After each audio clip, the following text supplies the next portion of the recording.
Hi guys! Alam nyo ba kung nasan kami ngayon? So ngayon naman, nandito kami ni Amat sa tinatawag nila na Tipat Mountain. Ayan, dito pa rin sa New Taipei City, Taiwan. So ayan, ito pa rin yung isa sa mga paborito naming puntahan at paulit-ulit na rin naming napuntahan.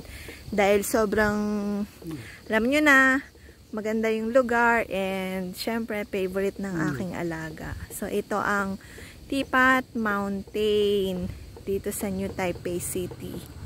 Dito sa Reifang. Ayan. So guys, ayan kung makikita nyo, yan lang yung makikita nyo, pero hindi nyo alam, dinadayo yan ng mga turista dito. Pinapasok nila talaga yan kasi yan, sobrang ganda naman kasi talaga, 'di ba? Para kang nasa paradise. Oh, 'di ba? Yan lang, pwede kang mag-hiking diyan. Meron diyang hagdan na pataas. Ayan, kung naririnig nyo, may mga tao diyan sa taas. May mga tao diyan na nag-hiking. Usually, mga Taiwanese din. Meron din mga mga Americans, ganyan, mga foreigners. Ayan, katulad niya, yung cave na yan, napasok na namin yan, nadala ko na rin dyan yung mga friends ko. Last time na nag-tour kami dito. So, yan yung place. Kagaya ng mga pinupuntahan namin, dagat pa din. Yan, nakikita nyo na yan, na blue, dagat yan. And ito, bundok.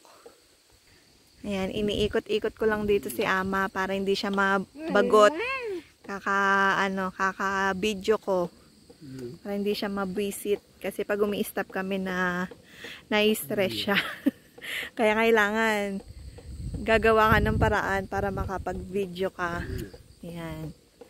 Ganyan siya. Cool na cool siya kapag yung ayan, tanong siya ng tanong nasan daw kami. Cool na cool siya kapag yung lakad lang kami ng lakad. Huwag kaming hihinto para hindi siya feeling stressful ba. Ayan guys, kung makikita nyo, diba, ang ganda. Lahat na lang maganda. Siyempre, maganda naman kasi talaga. Nature. Talagang nature is so beautiful. Ayan. Yan, kapag nagbo-bloom mga yung flower na, pero CR lang yan. May mga dyan, dinidesign nila talaga na may flowers. Ayan, katulad niyan, may mga nagtutour, mga foreigners yan. Yan, CR na yan. Napapaligiran niya ng flowers pag yung yung panahon ng flowers, ganun. Ayan. So, ayan guys, nakikita nyo, may harang. Ibig sabihin, ayan, nag-landslide. Ayan kaya bawal pumasok dyan kasi ibig sabihin, dangerous. Ayan. So, ito guys, yung sinasabi ko sa inyo na pwede nating akyatin yan. Kailan ko kaya yan maaakyat? Kailan kaya? Ayan. So, ito yung Tipat Mountain. So, yun lang guys. Thank you for watching. Bye!